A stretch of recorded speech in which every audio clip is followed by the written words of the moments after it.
नमस्कार।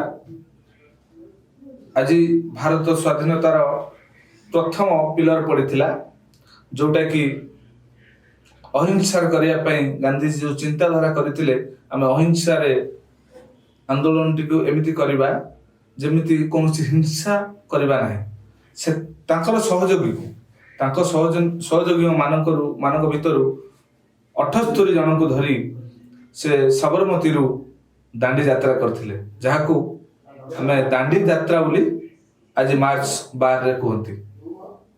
से कौन करथिले ना इंग्रेज मानक विरुद्ध रे लवणर टैक्स बा टिकस को कमेवा पाई से आंदोलन करथिले। सेति पाई 390 किलोमीटर चली चली पादरे जाइथिले। 78 जनक सहित गांधीजी जाइथिले। सेति पाई आजिर दिन रे मु आपण मानकू आग्रह करूछि जे आजिर भ्रष्टाचार इंग्रेज ठारू आउर अधिक हेलानी। से भ्रष्टाचार आउ दुर्नीति को विरोध करने पाई आसंतु आम सहित जोड़ी हुंतु आम एकाठी होई ए दुर्नीति विरोध रे स्वर उत्तोलन करवा। यह ही आपण पाखरे मोर कामना अली। नमस्कार।